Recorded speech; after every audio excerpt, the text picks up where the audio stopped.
Hi, Zoe. Welcome to TimeFree. Thank you so much for joining us today. Um, do you want to launch into explaining your story, who you are, and then we take it from there? Sure. So I'm a financial advisor. I've been in this sector for 20 years now.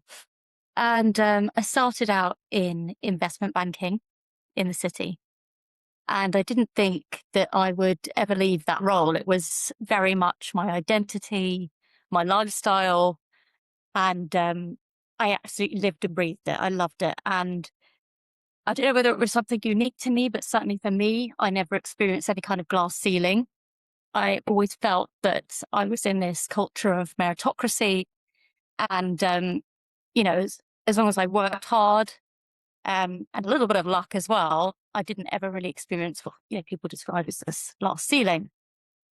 But I did get to sort of my late 30s and it suddenly occurred to me, oh, I've not actually had a family.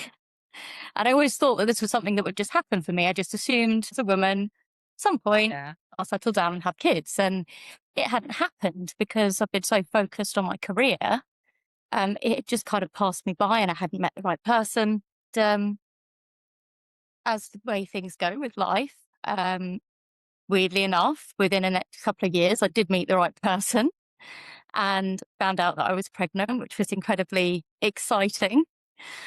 Um, But what happened then after I had my first child was I did all of a sudden experience this glass ceiling in that trying to be this liminal being that, the woman that has it all is, if it does exist, then I certainly couldn't do it because I just ended up doing a very poor job of everything, really.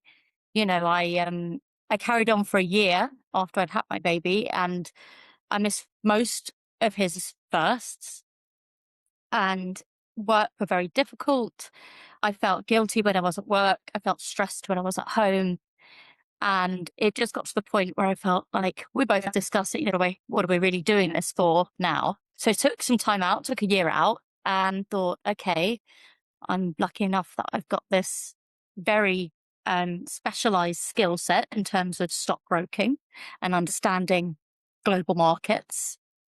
What can I do with it? And decided to further my training a little bit more into pensions and tax because really the only two things that are certain in life are death and taxes. um, and I'm now a self-employed financial advisor, and that's really given me the autonomy and the freedom that I was looking for. And it's really the happiest I've ever been in terms of my career, but also getting that balance between being a mum and being a businesswoman. Because I always say to people, yes, I'm a financial advisor, but I'm not a dusty old man in a pinstripe suit. I'm a dusty old woman in a pinstripe suit. I'm a middle-aged woman in a pinstripe suit. But first and foremost, I'm a mummy in a pinstripe suit. I think that's so valuable. And Zoe, your story entirely encapsulates why I started Time Free, because I think our stories are so similar in that before having a child, and and just to say, having a child has been the best thing that's ever happened to me, and I don't at all regret starting a family. I think it's the same for you. Um, but beforehand, I felt like such an accomplished professional, and you were really winning at work, right? You were really doing very well financially, but also just like you were saying, you didn't feel that there was a ceiling. You didn't think that there was a limit to what you could achieve professionally. And it is so strange. I think that was a big learning for me after having my son is that all of a sudden everything was limited. Your time was limited, your priorities were limited, how you show up was limited. You were also treated differently because you needed more space, time, grace. It's not just having a child and going back to work. It's all the other elements of being able to refocus sufficiently to be able to perform your tasks the way that you did before. And with another priority, such a massive priority in your life, that makes a huge difference, right? And then, like you said, you missed the first. I think there's a lot to unpack in that story. And I think anything that you can share is going to really help other women like us who are also going through this situation where you, overnight almost, are kind of treated differently all of a sudden, because you have this whole other being that you are responsible for, and your time is much more valuable to you. I think that's the difference, you know. It was the same with me. I would work late nights and I would put in more hours, and you had to do the after work drinks, you had to do the networking and make the connections. And when you have a child, it really does become, do I see my child grow up? Do I raise them or do I not? And it becomes so impactful. So take us into kind of your story of trading in London, in the big corporate city. I think just to give a flavor of just how badass you were. I think people need to So, understand that we've achieved things, and then we also become mom, and doesn't take away from our achievements. but I mean, people always say to me when I say, oh, I was a stockbroker, because quite often if you say, I was an investment banker, people don't really understand what that means. I mean, essentially what it means is you are advising companies on how they raise money from investors and how they become a public company. So when you talk about an IPO, an initial public offering, that's when you take a private company with private investors to the public market so that, your regular person on the street can buy shares in that company. So it's quite a specialized role because you have to know the right sorts of investors to speak to, which predominantly for that kind of company is venture capitalists, angel investors, professional investors. And then once they're listed, really helping that company to generate demand, because just because it all of a sudden is a public company doesn't mean that there's necessarily going to be any interest. So it has to be the right sector at the right time, and you have to really ignite the interest of what we call the retail investor, which is, your Joe Blogs type investor that's doing DIY, do it yourself style buying shares. Um, so, that's really what investment banking is. It's stockbroking, it's buying and selling shares, predominantly in listed markets. And people would always say to me, is it really like Wolf of Wall Street? And I say, well, a lady never tells. A lot of it's Not far off, right? it's pretty wild. Yeah. Obviously, to maintain a role in that industry for 2 decades, uh, you have to be compliant, you have to be honest, you have to win the trust of your clients, because if you just put them into every deal you see coming, not every single one's going to be good. Most of them aren't any good. It is a numbers game, but equally you've got to have real conviction in your investment ideas. And your clients have got to know that they can trust you, and you can only really have that sort of longevity if you really look after your clients. So it's a relationship game, essentially. Um, but it really gave me the most incredible lifestyle. Like you said, a lot of it is entertaining as well. So you get, this incredible lifestyle of going to the races and the polo, and you get flown all over the world to meet companies and present.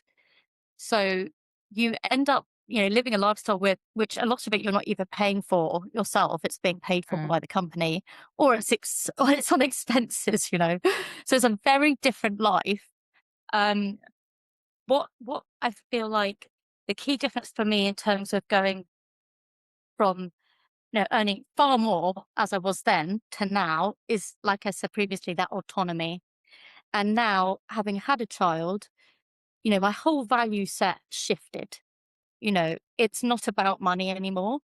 It's about my time, and also my freedom in choosing what I want to do, when I want to do it, and who with. I want to choose my clients. I also want to choose who I don't want to work with. Um, and it's really satisfying, and I get so much more joy out of what I'm doing now, actually, which I never thought would be possible, purely because I've got that choice, even though I'm earning far less than I was before. And knowing that, That's everything that I do is for me, because Mm. sometimes, I'll be raising huge amounts of money for companies.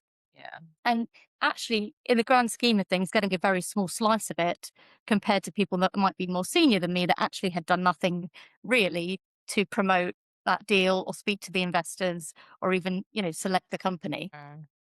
Yeah, absolutely. And then on your motherhood journey, you said that you'd kind of come to this realization, oh, I do want kids, I do want a family. What was that journey like for you? Because I feel that a lot of women, at least women like us who are professionally minded initially, get to this stage quite late. And then you have that moment of, oh no. there's a time pressure. Did you feel that as well, or was it quite organic, the way that you met your partner and you had your children? So it really wasn't. And so, yeah, I got into my late 30s and it really just sort of hit me um, that, this hadn't happened. And I just always thought it would just be something that would happen organically that I wouldn't have to plan for or think about. And it was only really because of my age that I started thinking, oh, okay, actually, I'm running out of time here and I'm not even with someone. So what's Yeah. going to happen? And I did look into freezing my eggs and went to a clinic on Harley Street. And that was a huge eye opener because there was so much about fertility that I didn't know, you know, and I'm embarrassed to say it, but things like I didn't realize that you have a finite number of eggs that you're born with. Neither I did wasn't I. taught this at school. It's almost 35 when I realized you're born with all your eggs. Right. So What I did not teaches you know that? this. And that's quite Yeah. terrifying, particularly when you're then thinking about harvesting these eggs and freezing them. You know, that the thought of that was a little bit frightening to me because I thought, well, what if something goes wrong and you have to sign all sorts of disclaimers to say, if the eggs should be damaged in any way, that's tough, basically. And I thought, well, that's quite scary. I feel like I really, that sounds feels quite huge to hand something like that across. Also, I can't remember the exact percentage, and I don't want to get it wrong, but the vast percentage of women that freeze their eggs never use them. Mm. And, that's, I think, because they haven't met the right person. And then because they haven't at that point, they just end up not ever meeting the right person or being in that Yeah. situation. So they go through all of this physical, emotional, mental turmoil of the harvesting process and the cost, and then never actually using them. Mm. And it's actually cheaper to have the egg fertilized with a sperm donor than it is to do the harvesting and freeze the eggs. And to me, Mm. that was absolutely bonkers. And it Mm. just made me realize, okay, what is it that I'm trying to achieve here? Because I have the financial resources to have a child of my own. Do I want to do that? And I really didn't. I wasn't just hell bent on having kids. I wanted that family unit. So I just made peace with it and thought, okay, excuse the pun, but I've obviously traded, that opportunity of having a family with my career and thought, well, I have a great life. I'm very happy. I'll make peace with it. And pretty much a year after that, I met my current partner, Scott. And very soon after meeting each other, sort of a year in again, we found out I was pregnant. Wow. That's crazy. And had you really made peace with it? Because sometimes I feel like we think we've made peace with it, but it's something that's in our soul that we want so badly. I feel like that act of like actually letting go, that is incredible. And that's probably what drew that towards you, right? Like how did you do that? That's incredible because I stressed I about it. think it was because I had the choice. I could have gone down the sperm donor route and said, okay, Mhm. fine, I'm going to do this. I'm going to have a child of my own. And actually, some of my family said to me, you should do it. You could do it. We know other people that have done it. And I Mm. just thought, actually, that's not what I want. Mm. I want a family. Um, and I think if I hadn't had made the choice myself, someone had, it forced it upon me, or I'd not been able to have children, maybe I would never have been able to make peace with it. But it was my choice to say, okay, if I really want children, that's what I have to do. And I don't actually want to do that. Yeah. That's a real nugget of enlightenment, Zoe. I think that that's really admirable because it is just a tough thing that a lot of women do struggle with. And so you fall pregnant and you have your gorgeous little boy. And then what happens? So I presume you've taken maternity leave. Yeah. So I went back after 3 months, and in the city, when you're in a trading position, you have to be on the trading floor for 7 a.m. meeting. So 6:30. So you're getting up at 5 in the morning. I was still breastfeeding. I breastfed my first until he was 2.5.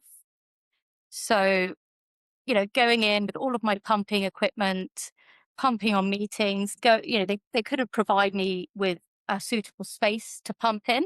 I said, well, just use one of the offices, but the offices are all glass blocks, you know. So I was like, I'm going to go and just whip my boobs out in there, you know. So I was going to the loos to sit on the loo and pump milk, and I'd come out with my bag of milk. I'd have to put them in the fridge at work, and people would look at me honestly like I got just gone into that loo and done something absolutely horrific. It's atrocious though, because pumping isn't also the cleanest of activities sometimes, you know. Sometimes it doesn't go where you want it to go. Right. So that's Oh really yeah, and I was leaking through pads and meetings, and I'd go into, the boots. At that point in time, I was working for a company um, on Threadneedle Street, and there's a Boots, just down there. And I go into Boots, and they hadn't. The first time I went in to look, obviously I only did it at one time, but I went in there for breast pads, and I came out having to use sanitary towels because guess what? Boots in the city do not sell breast pads. I mean, wow. That's incredible. It really is. so It's crazy to see how where you start kind of hitting all those limitations, right? It's not just within the workplace. It's also trying to be a mom and a professional at the same time. You hit those limitations. You know what? Good on you for carrying on breastfeeding because that is so challenging. it was really hard, but it was worth it, and it meant that on those occasions that I get home and did get to see him, it was a really beautiful way of reconnecting with him after the day, and then I would be through the night as well, which was tough physically, but it was so important to me that I still had that physical connection with him when I was gone all day. But really, after a year, it was um, it was very apparent that it wasn't really serving anyone, including my employer, because I just couldn't really commit to anything fully. I was spreading myself so thin. Yeah, absolutely. And you mentioned that you'd missed so many firsts. You know, do you want to share what those were and how that made you feel? Things like his first steps, eating, very basic things. Scott would make puree all of the food groups. He was amazing. And, he now eats so well. And I'm sure that's down to, Scott's hard work. And I Yeah. couldn't have done it without such a supportive partner, playing that role. And it was really important to me that if I was going to continue work, that he wasn't in full-time childcare. Yeah. So I was trying to kind of balance this very bohemian and holistic way of parenting with being a city stockbroker. So it Yeah. wasn't really surprising that it wasn't sustainable. Yeah. But, they say, those first 3-4 years are the most important, in terms of their development, and Yeah. that they really need to be with a primary caregiver. And so we tried really hard to do that. He did have some childcare as well, but we tried our best to give him as much of our time as we could. But that was predominantly Scott for that year. And I would, I'd be in for 7 a.m. If I was really lucky, I might be home by 7:30 in the evening. But quite often it would Yeah. be 9, 10 o'clock at night. That's So brutal. Monday to Friday, I essentially wouldn't see him a lot of the time, and then Saturday and Sunday, I'd just be completely exhausted. Yeah. What was your crunch point? What was the decision that the thing that prompted the decision to say no, it's not sustainable? It was very emotional. It was an emotive one. Like I say, at work, I felt guilty. At home, I felt stressed. The money just wasn't, it just wasn't important anymore. I wasn't trying to acquire anything. Yeah. This baby had made me so fulfilled that I actually didn't think I would go back to work again after I left. But it turns out that I am still quite money orientated. I like to have my own money. I like to be financially Yeah. independent, even within a relationship.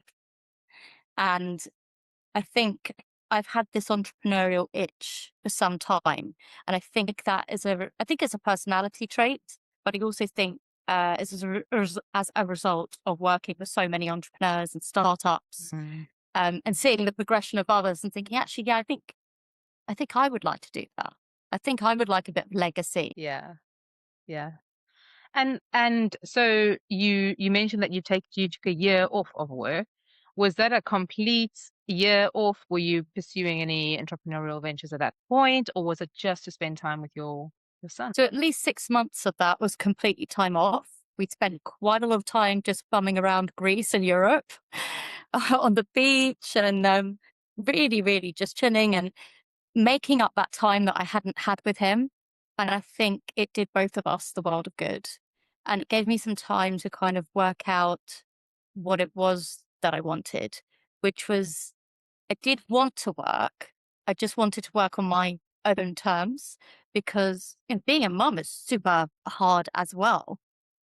Mm. And I think when you've been in a very high pressure environment for a long time, or a very um, concentrated world, the square mile is a very small place, and it's a bit like the boiling frog analogy. I've been in it for so long, I didn't actually realize how much it had sort of institutionalized me.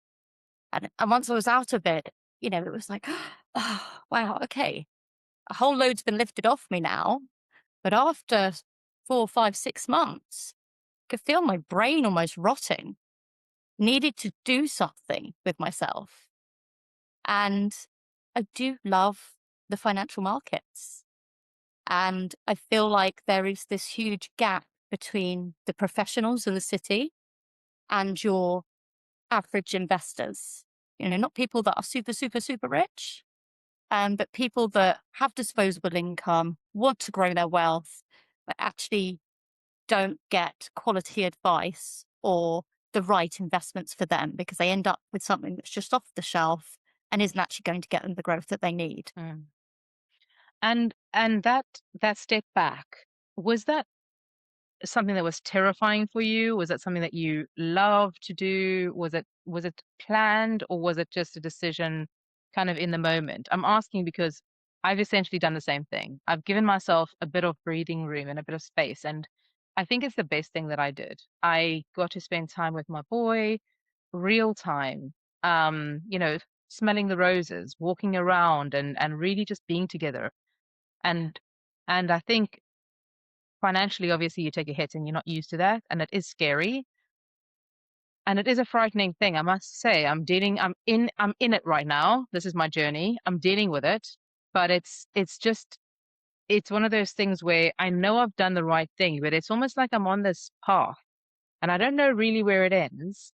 I love the fact that you found this really beautiful, sustainable way of doing the thing that really still excites you, but transforming it into a business that you can really take and grow and create this beautiful thing for yourself that you can, obviously um, create financial freedom for yourself with.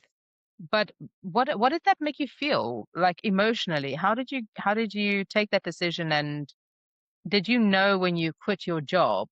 I presume you quit it. You just resigned. Did you know you were going to start something on your own, or was it just this is not sustainable for now? I'm free falling. I'll make it work somehow. So initially, in the lead up to leaving, I thought I was talking to a number of other companies. It was pretty well known that I wasn't happy where I was. I've been quite vocal about it. Um, and so I had approaches on the table from competitor firms, but the best that any of them could really give me was sort of, 3 days in the office and then, top and tailed with working from home. And that just really wasn't what I wanted at all. I was even, I was saying to these people, now I'm prepared to work for a lot less. I just don't want to be committed to coming into London Mm, really more than 1 day a week. And none of them would flex on that. We really not long come out of lockdown. A lot of people were really trying to justify, their premises in terms of cost, and they wanted bums on seats again. mm, So they particularly didn't want somebody new coming in that's just, working as they want. So I got that. I understood it, but that's not what I wanted. I really wanted to be at home and, a minimum of 4 days a week. Um, so I then thought about, okay, well, I could potentially set up my own outfit. I knew some people with deep pockets, investors and clients. But realistically, because of the regulatory requirements and the capital adequacy, to set up your own advisory business in financial services takes a heck of a lot of capital, a lot of risk. Um, and I just didn't really know. I wasn't convinced that I could make a success of it, if I'm being completely honest. It's a very competitive market and it would have been a lot of work and a Mm. lot of risk. So initially, I really didn't know what I was going to do. I also thought, okay, I could maybe set up as a consultant because I had some companies approach me saying, oh, we'd love you to be a non-exec or do investor relations for us. Mhm. So that was sort of something that I'd been toying with. Um, I wasn't really scared enough at that point to sort of jump into any contracts with any of those companies. And I thought, I really just do want to take some time out to work out what I'm going to do. So if I did that, and then, someone that I've been speaking to for a long time about going down the financial advice route reached out to me again. And I just thought, actually, it's something I'd looked at in the past, but it's just not been attractive to me previously, because I thought it's never going to compete with what I was doing at the time. It would have been a massive step back financially. Mm. But I thought, actually, now, I can be my own boss. I'll be working in the same sector. I'll have transferable clients. It kind of all started to stack up. So it kind of happened as a gradual thing through that time. And I had to, apply for a new license in that sector as well. But it wasn't something that I just immediately knew I was going to do. It all just unfolded in a very gradual way. I just knew I didn't want to be back in London full time. It's amazing. I think I just having the brave sort of mm, conviction to say, this is not what I want. I don't know exactly what I want, but I'm going to take a quite radical decision to almost blow it all up and give myself the thing I want. I think that's such a weird concept for a woman nowadays to really actually do that, because I think a lot of people operate from this place of fear. And I did as well. You work whatever 20 years doing this thing and kind of climbing through the ranks um and then to give it up and to say, no, this is the thing I want, and actually give yourself license to do that thing is pretty remarkable. A lot of people will live in that place of fear, and like you said, will take those other options to test them out to see whether or not they can do something else, and it just becomes a cycle of being stuck where you are. And I think that leap that you've taken in trusting yourself, that's really huge. And I think I really commend you for that, because that's a really brave step that you took. And I think there's something about putting that faith in yourself and saying, whatever happens, I'm going to figure it out. That's really amazing. That's really kind. I think maybe, you hear that sometimes like postpartum can last like 3 years.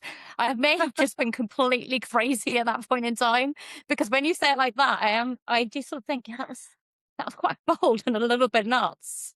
It was just the But hormones. yeah, maybe it was just the hormones. No, but you know what? I think I've done the same thing essentially. I've just kind of walked away from the thing that I didn't want. I don't know what I do want, but I'm on this journey of trying to discover, where do I go next? And it is scary. There are days that I am terrified, really, and I'm not afraid to admit that. I don't know what the next thing looks like, and I just have to have that faith in myself to say, I'm going to figure it out. I have to start rebuilding my confidence, because I think another thing that happened when I had my son, and then I went through that period of, hitting these ceilings, that all of a sudden, going from being a really well respected and regarded employee in a really lovely job to just n not at all considered. Do you know what I mean? And just really seen as a liability, because I also wanted to carry on working from home as we did during COVID. But all of a sudden after COVID, apparently, or what you've been doing for the last 3 years didn't matter. And I think the world's woken up to say, that situation is a bit ridiculous, especially for parents now who want to be conscious and present parents like we do. So I must say, it's terrifying. I don't know if you found the same. I mean, I know that you had that kind of awesome honeymoon period with your little one where you guys were traveling. But were there moments where you think, what have I done? Or were you Do you know kind of what? like, I've done the right thing? Beginning, definitely. At the beginning, without a doubt, um, probably for that first month, I think there were a lot of phone calls to friends and a lot of rosé was drunk. And I did have a little bit of a panic for sure. And I did, maybe in that first month think about, oh, maybe I should take some of these consultancy roles. And but I just didn't. I just had this gut feeling I need to wait. And I just had this feeling something else was out there, but I didn't really know what at that point in time. And one of the things I really thought about in that time off that I had was some of the people that I had trained under that had essentially got me to the point that I got to in my career. And there were four really key people that helped me on that journey. And the first one was a chap called Michael Parnes.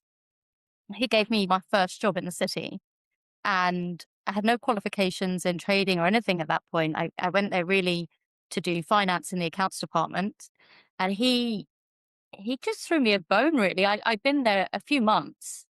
I've been around the brokers and on the trading floor. And that's what I want to do. That looks amazing. And he put me through my exams, and he was a young guy, an entrepreneur himself, from a long line of financiers, and he really gave me a chance and was a huge inspiration and mentor to me. One of the other gentlemen that worked there was a chap called Jeremy Lyon, and he was a real sage of the city, very well known, had been on the original stock market floor, which was open outcry when they used all the signals. And his son now runs a very big fund in London called Troy. And Jeremy really took me under his wing and taught me about broking etiquette, how to speak to people, how to make a trade, how to speak to the market makers, and introduced me to a huge network of people in the city that I would not have met otherwise. And Jeremy, um, very sadly, we lost him a few years ago. He worked his whole life, from a very young man on the original trading floor, as I said, to becoming a broker. And he really never worked a day in his life because he loved his job so much. And I went to see him a couple of weeks before he passed. And I took my son with me to meet him. And he was at that point in a hospital bed at home in this beautiful library. And I went in and he was in his hospital bed. He still had his screens up around him and an FT on his lap. I walked in and he just said, I hope you brought a bottle of Bolly with you, darling. I said, no, but I have got a bottle of Whispering Angel. And he was just, he didn't need to keep working, but he loved it so much. And I thought, I really want my career to be like that. I don't ever want to feel like I'm going to work. I want there to be real joy in what I'm doing, and I have a love for it. And I thought, they're the real principles I want to work by. In whatever it is I end up doing, I want to feel joy every day. I want to love what I'm doing and the people I'm around me. I want to have that generosity of spirit that other people had for me in terms of helping me. Mm, Um, and I want to be able to be an industry that I can build a reputation where people respect me and I respect them. mm. That's really insightful. That's amazing. I think a lot of the time, especially growing up the way I did, enjoying your life, enjoying your time, having joy, like you say, it wasn't even a consideration where it came to what do I want to do with my time? What do I want to do with my life? It's that thing of, if you're really good at art and that kind of thing, your parents say, but have a plan B, right? Because it's not financially viable. Yeah. And I just wonder, kind of, that's the way we were raised. And I wonder how we raise our children and what we say to them, because obviously we want them to have financial security because in this world, if you don't, you really are so disadvantaged. And I come from a place of privilege because, we grew up we didn't have a lot of money, but we always had support and we had, food and medical assistance when we needed it, and electricity and all the basics. And I think so many people don't, but there's that fear of you have to be financially secure in what you're doing.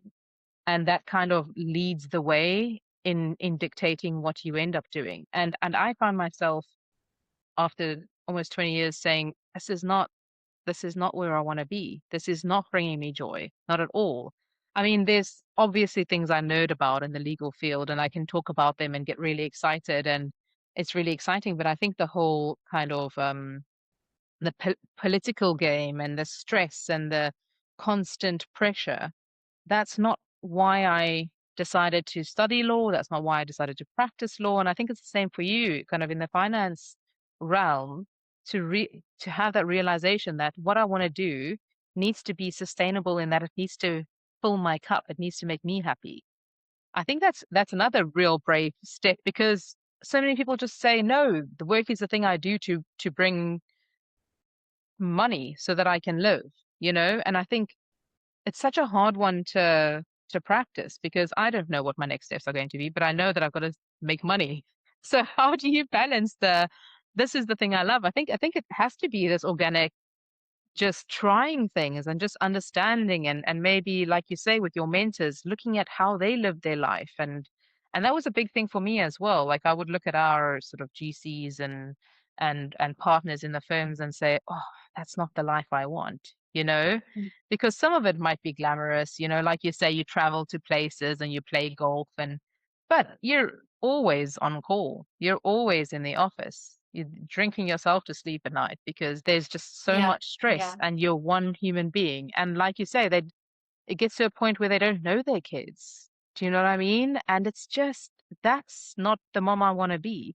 And that's not a judgment on anyone. It's just to say, like, it's really useful to look at people who are maybe on the career track that you're on, and to have a look and see, do I want that life? And if no, then maybe there's got to be a change of decision. Well, exactly that. And, going back to those four mentors that I had, of those four, only one of them is surviving. Three of them had cancer. And the the the last two that I haven't mentioned, yeah.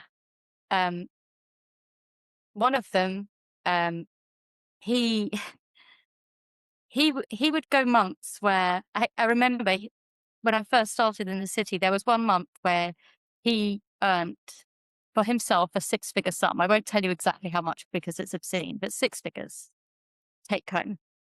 And at that point, I was maybe on, I don't know, 27,000 pounds, nothing. I was training, starting out. Yeah. And he asked me if he could borrow a couple of £100.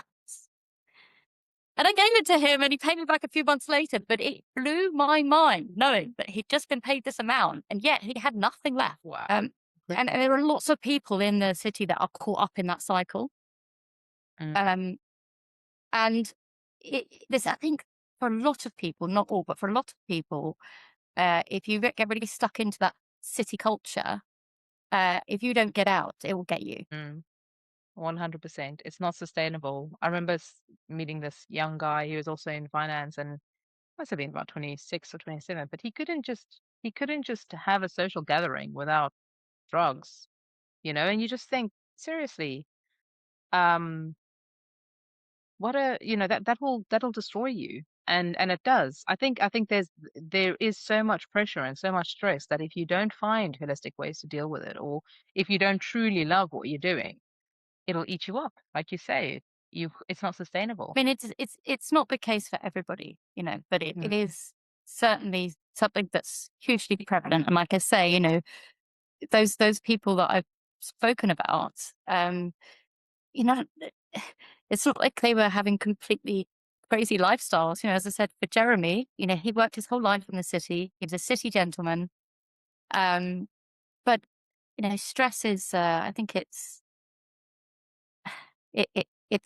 the silent killer, really, isn't it? You can't. Mm, It's very difficult to quantify, but it's even if you really love what you do, you could still find it hugely stressful. absolutely. And so now, what was the decision? What did you ultimately do? Um, what do you do now? So I'm now.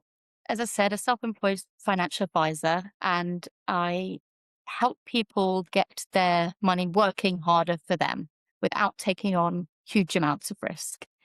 And for a lot of people, um, for predominantly for a lot of women, women are very scared to invest on the whole. It's a generalization, but on the whole, most women, if they haven't had some sort of experience with investing, they're very nervous about it and they see it as this sort of casino culture. A lot of people don't realize their pensions are already invested, and that they're already exposed to that risk, and yet then maybe not managing it correctly by knowing what they're invested in or how it's performing or where it's going to get them to. Yeah. And so what I do is I do a financial audit for people on their um, whole finances, a holistic audit, and then I put in place a plan for them to get them to where they want to be, whether that's generating a second income, retiring early, acquiring additional assets, passing on wealth to their children, things that everybody really is trying to achieve, but most people just try and struggle and do this through work. And Mm. unless you invest a proportion of your income, if it is affordable for you, you're really not going to keep up. Mm. And a lot of women, unfortunately, do get stuck in this sort of, I call it ostrich mode, where they're just crippled by procrastination. They sort of know they should be doing something about it, but they're a bit scared to. And they think, Mm. oh, I'll do it at some point. I'll do it tomorrow. I'll do it next week. I'll do it next year. But as we all know, when you say I'll do something tomorrow, usually tomorrow never comes. Yeah, absolutely. So I think that's fantastic, and you must get a sense of, I don't know, joy and pleasure in actually helping people secure their financial future, right? Because that's why we work. That's why we trade our time away from our kids to build up um sort of steady finances so that we can live the life we want to and have the lifestyle we want. So that I think that that's really, really important. Does that give you a sense of kind of I don't know, purpose, or is that kind of play for part in your sure, enjoyment of your role? definitely, I get a huge sense of satisfaction from it, particularly, the two best parts. So when you first meet someone and they've been putting this off for years, and they suddenly go, this feels like such a relief, and I'm so glad I met you. I wish I'd done this years ago. And then when you go back and, see them for their reviews, and then, things are doing what they should be doing, there's almost a sense of, oh, okay, actually, I want to take on a bit more risk, or I want to put in a bit more money. And Yeah. you have to sort of temper them and say, no, this is the plan. You're fine. You don't need to do it anymore. It's all good. But that's just human psychology, Yeah. fear, fear. Um, and, a lot of my clients are people just like me with young families that aren't looking to do anything completely wild in terms of investments. They just want to know that they're doing the right thing and that they're on track. Um, Yeah. and it's just very, very satisfying to be able to help people, particularly women, because Yeah. I think it's a real honor to be able to get that trust from someone when they've been so scared to do something in the past. Mm. Absolutely. And having a sense of control over your finances and knowing that it's working for you, and having a partner like yourself who can show and guide and assist us through our financial journey. That's really amazing. Where do people get hold of you if they want to have a discussion with you about So sorting out their finances? yeah, so Do you you can find me on LinkedIn. I'm also on Instagram and Facebook, and the website is Little Wick Wealth Management, where you can also get all my contact details. Amazing. And so what would you say, if you looking back now with the power of hindsight, what would you say about that decision to to give up the big job, the big old job in the city, and actually do something for yourself? I know it's a lot of work to create a business and grow a business in addition to actually doing the work. Do you feel though that you've kind of managed to get that balance between motherhood and working, or is everyday chaos? There's a lot of chaos, for sure. I mean, I have two children now, 4 and 2, and that's a lot. And then being an entrepreneur as well. So looking after my clients and building the brand. I'm very passionate about getting out there and actually speaking to people as well. Because, whether people choose to work with me or someone else, there's just this huge gap. I mean, it's such a huge market. There's such a lack of advice out there, particularly affordable advice. Um, that I just am very passionate about empowering and educating women to take control of their own finances. Balancing all of those things, it is a bit of a struggle still, to be honest with you. It's not like I've just, given up the job in the city and now everything's just running smoothly. It is a daily struggle still, but um, the sense of satisfaction I'm getting out of my job is so much greater in terms of actually knowing I'm really helping people. Mm, Um, and also getting that time with my children, mm, being able to be at home with them, cook for them, spend that quality time. mm. It's still stressful however you do it. But I'm so much happier now, and I still get job offers from people in the city now, and I, there's just no way, there's nothing that could drag me back to that now. Um, Amazing. because having the freedom is just so much more valuable. Amazing. And I think people tend to forget that your kids being little is just for the small period of time. We tend to think that this is just the way it is now. And actually, we only get them little for a tiny portion of our lives and their lives. There's that crazy statistic that after, I think, the age of 18, you only see your kids for what was it, like a period of a year throughout your lifetimes. And I think with us being older moms, um I think that's even less time. And so for me, I think that was a big decision. A piece of the decision for me was to say he's only little now, and we have this time together, and then he's going to start school, he's going to have all these other things, all these other activities, and The days are we long, but don't the get to. years are Yeah, short. yeah, yeah. So I think it's about making that decision to take that little piece, that little chunk of time now and spend it with them when it really, really counts for you and for them. And I think that's magical. I think that being a mom is a magical job, and I'm really, really happy that I get to have this experience because so many people don't. And I think um for me that the whole there has to be a change in our psyche and in our societies and in the way that we raise our kids to say we need to give moms and parents, I mean dads as well, they're so important, um that time to be with their kids. And how do we do that, right? Like you mentioned, you went from a really well paid salaried job to nothing. And what I find so crazy about that is in my journey as well, is my skills are so valuable, but the only thing that had changed is that I'd become a mom. And then they were worth nothing because I needed the flexibility that, by the way, we had during COVID.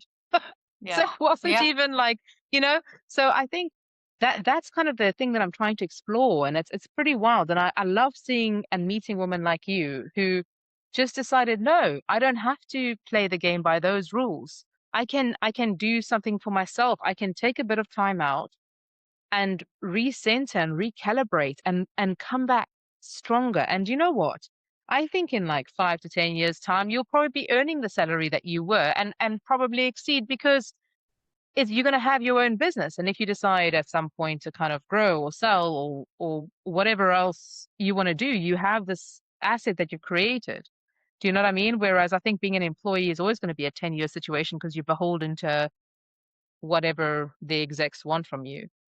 Um, so I think that was ultimately for you, it sounds like the right decision, at least to give yourself the time freedom. And it doesn't mean that you never will go, you can never go back to the trading floor. I'm sure, once they're in school or I like that, I if you think I'm want, unemployable now. I don't think I could work for anyone now.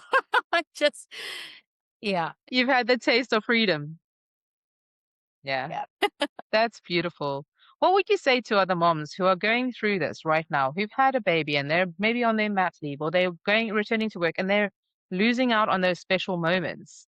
I mean, some people have really transferable skills, but what guidance would you say, that that you've taken from your own journey, to find that route or finding that next step, or even just the bravery to just trust yourself and trust what you feel and trust that that's actually important enough to make a decision on. I think the first thing is you need to have a plan, as with all things. I love a plan. um, and so you need to build an emergency fund. And really, if you're thinking about making a big jump like that, I'd say you really want a year's worth of expenses banked. Um, any business really, even if you're very lucky and you make a huge success of it, you're looking at 2 years minimum, 3 years really to start getting momentum. So yeah, I would say you need a decent emergency fund and do what you can before you leave. Test the waters, do a trial, pilot things, ask your friends, ask people that aren't your friends, set up a website, just really do some proper trials of what it is your product or your service is before you take the leap. I wouldn't advise people to do what I did. Now I did have sufficient savings put away from my career. So I did have that buffer. But even then, I wouldn't recommend doing it exactly how I did it. Mm. Yeah, that's really good advice. And then, are there any sort of bits of wisdom that you'd like to share with women who are going through this? Anything that you've kind of soul searched, or any insights that you've gained from this whole journey, that Uh, you think that would be useful to know? be vulnerable, be honest with people, be open with people, and you'll find 9 times out of 10, the person you're talking to will just say the same thing right back to you. And I think we all have this pressure on us to be perfect, and it doesn't Mm. exist. Um, and I think, yeah, just having the bravery sometimes to, show your jugular and just say, yeah, okay, look, I'm really struggling right now. Um, rather than trying to maintain this image of perfection. Wow, that's profound. Ask for help. It's still something I struggle with. I think all women, in some degree, are kind of trying to do it all. Although it's been incredible speaking with you. Thank you for sharing your journey. Thank you so much. I really got a lot out of that conversation. I hope other people have too. And anybody who needs financial assistance, get in touch. Thank you so much, Michelle. Thanks. Bye. Bye now.